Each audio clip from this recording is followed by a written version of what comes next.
बहुत वर्षों के उपरांत आपके शहर में ईश्वर कृपा से, भगवत कृपा से फिर मुलाकात हो रही है।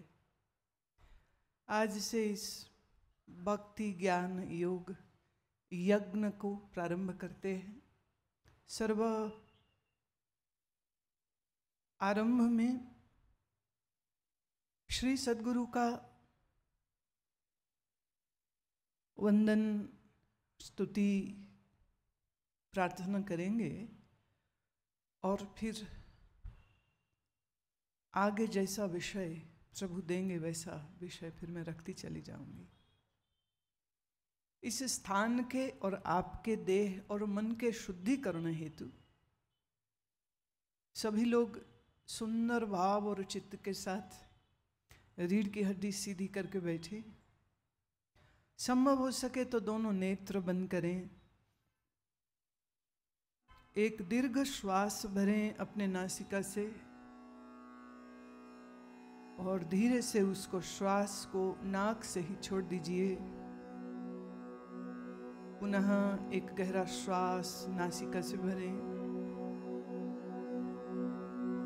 धीरे से उसे बाहर छोड़ दीजिए। फिर से एक गहरा श्वास लीजिए। अब के बिना झटके के और सहजता से फिर से उसे बाहर छोड़ दीजिए। फिर एक बार श्वास गहरा भरिए, छोड़ दीजिए, फिर छोड़ लीजिए श्वास गहरा। धीमा श्वास हो, लंबा श्वास हो, पुनः इसे बाहर छोड़ दीजिए। अब हम एक साथ प्रणव का उच्चारण करेंगे।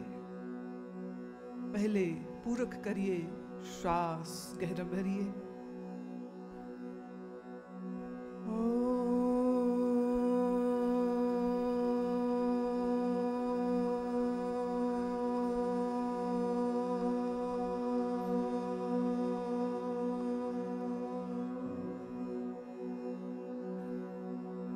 श्वास भरें।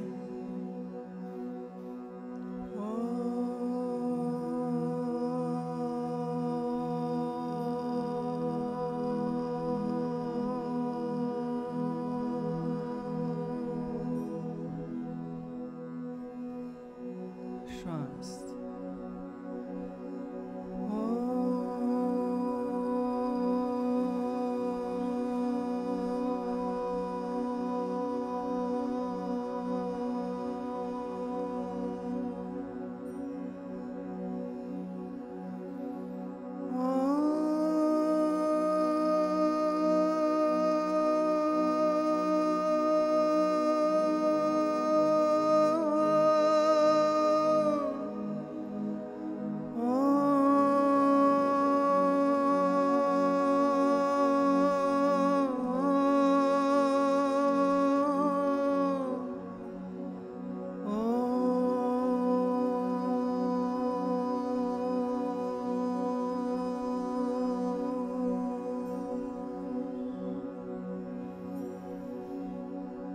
सहनावतु सहनो भुनक्तु सह वीर्यं करवावहै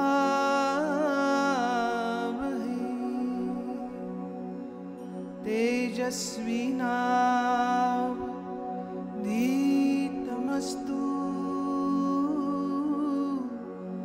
मा विद्विषावहै।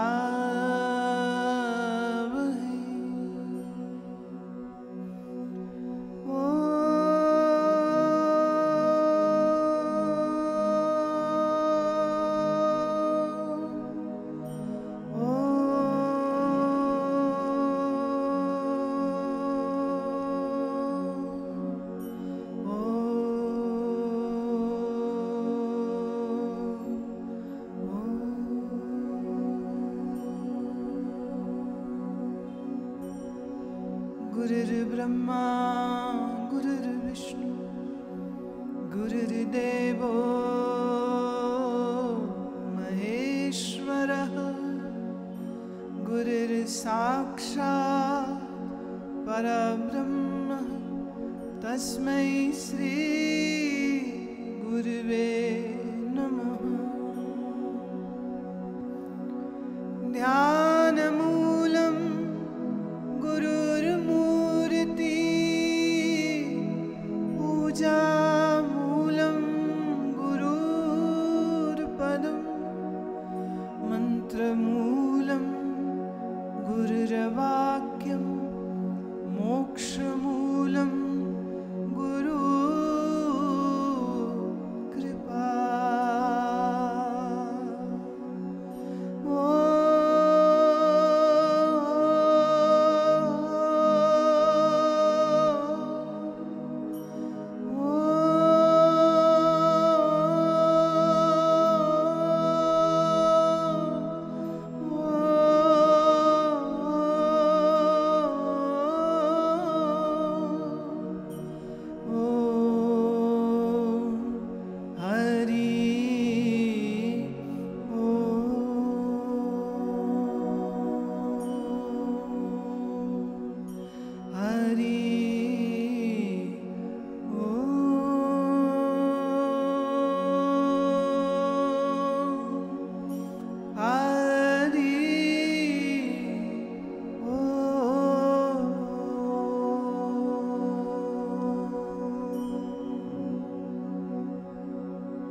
श्री सद्गुरु को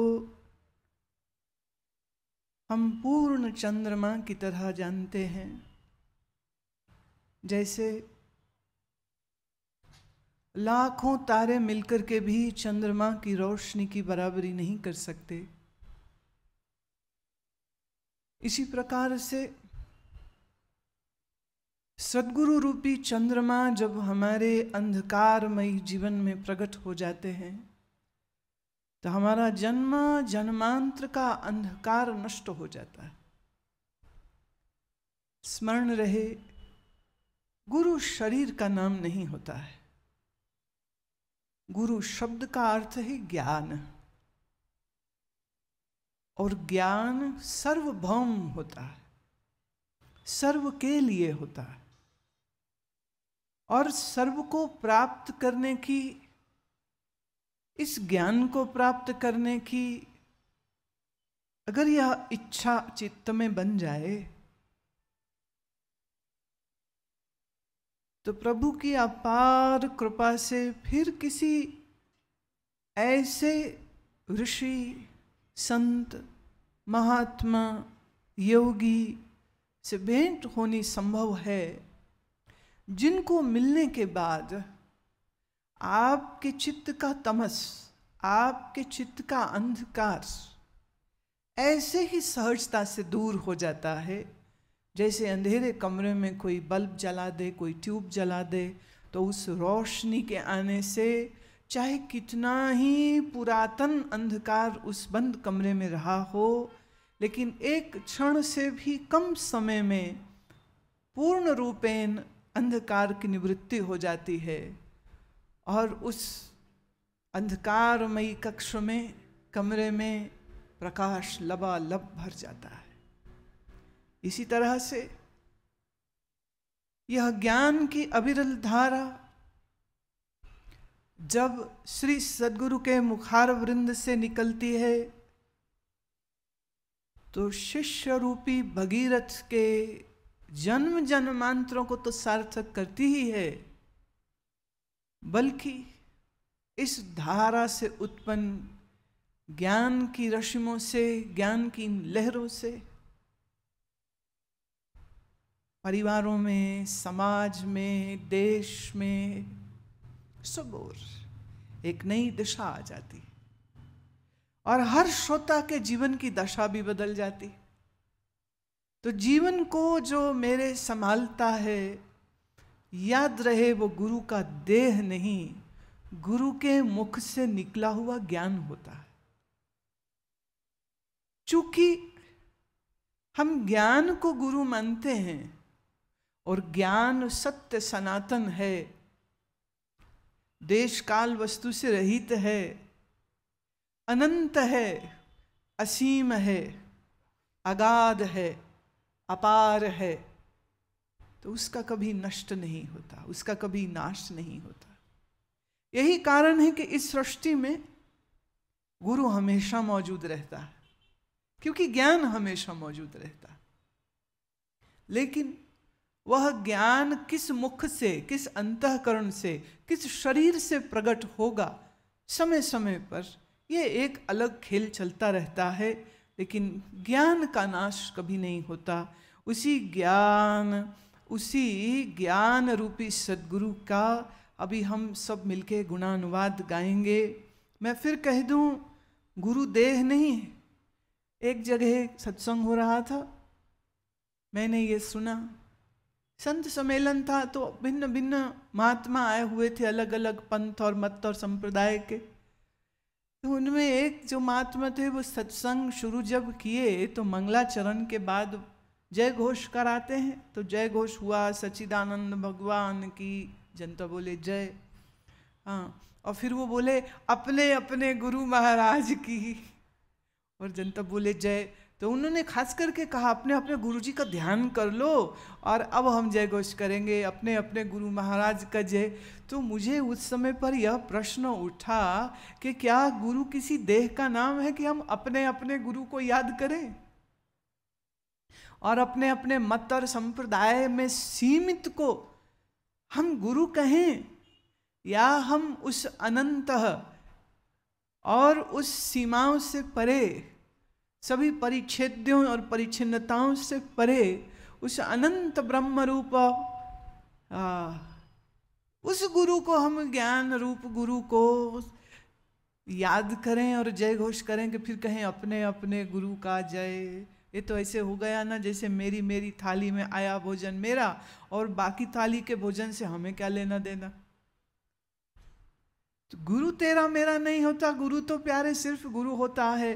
जैसे वायु सिर्फ वायु होती है, वो तेरे फेफड़े में गई कि मेरे फेफड़े में गई। मैं कहूँ जो मेरे फेफड़ों में वायु गई मैं बाहर नहीं छोड़ूंगी, और तुम कहो जो मेरे अंदर गई मैं बाहर नहीं छोड़ूंगी। मेरे वाली वायु मेरी, तेरे वाले वायु तेरी, तो जिंदा कैसे रहोगे।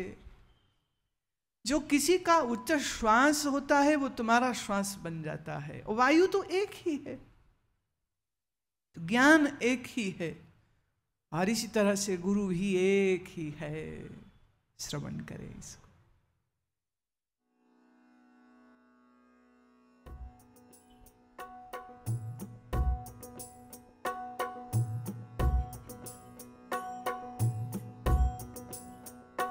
तारों में चंद्र समान हो, गुरुदेव तुम्हारी जय हो रे।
गाएंगे। तारों में चंद्र समान हो, गुरुदेव तुम्हारी जय हो रे। तारों में चंद्र समान हो, गुरुदेव तुम्हारी जय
जय गुरु की है, जय ज्ञान की है, और जय के विपरीत क्या होता है? पराजय। पराजय मतलब हार। So you are defeated if you don't have guru, if you don't have knowledge. और आपकी विजय ही विजय है अगर आपके पास ज्ञान है। तो प्यारे, आपको विचार करना पड़ेगा कि आप जीतना चाहते हैं या आप हारना चाहते हैं। और याद रखिए, अपने आप से हार जो होती है, इस हार से बड़ा थप्पड़ और कोई नहीं होता है। दुनिया में तुमको कोई हरा नहीं सकता है, दुनिया में कोई तुमको नीचा दिखा नहीं सकता है। जितना नीचा तुम स्वयं अपनी नजरों में गिर जाओ तो हो जाता है।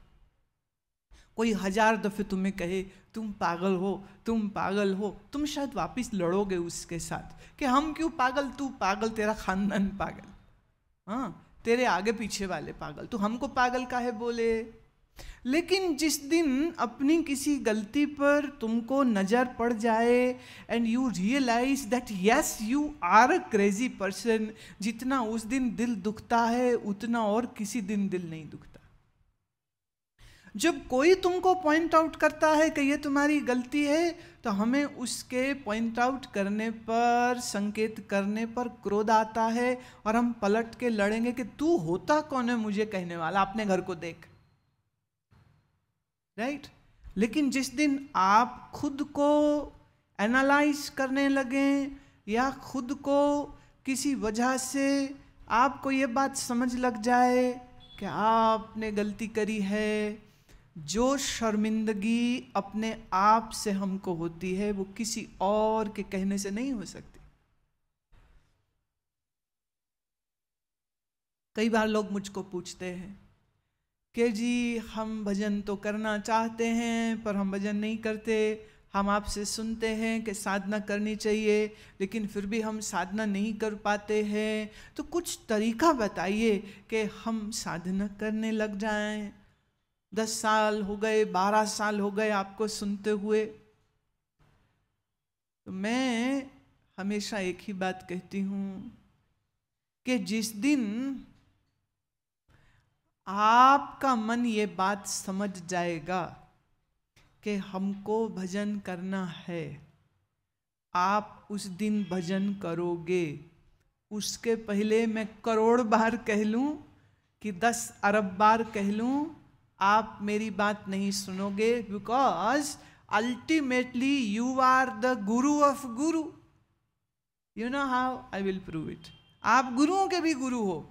कैसे? पहले आपने दुनिया भाई बड़ी देखी भाली है, सब लोग ऐसा मानते हैं, हम तो बड़े समझदार हैं, हाँ हमारी इतनी डिग्रियां हैं। तो अपनी बुद्धिमत्ता से आपने कितने संतों को देखा, कितने महात्माओं को देखा, कितने महात्माओं को पढ़ा, और फिर उन सब में आपने सिलेक्शन बनाई कि मैं इस महात्मा को अपना गुरु बनाऊंगा। तो गुरु के गुरु तो तुम हो गए ना। सब गुरुओं को एनालाइज करने के बाद आपने एक अदद गुरु अपने लिए सिलेक्ट किया, तो गुरु का गुरु कौन हुए? तुम। फिर आप आकर के कहते हो कि मैं स्वामी जी, महात्मा जी, गुरु जी, आप एक सज्जन मेरे को आके कहते मैं आपको गुरु बनाना चाहता हूँ, बट कॉमन लैंग्वेज, आम भाषा में ऐसे ही बोलते हैं। तो वो मुझे आके कहते हैं मैं आपको गुरु बनाना चाहता हूँ। हम थोड़ा विनोद करने के मूड में थे। मैंने कहा आप मुझे गुरु नहीं बना सकते, वो तो मैं रेडीमेड हूँ, वो तो मैं पहले से हूँ।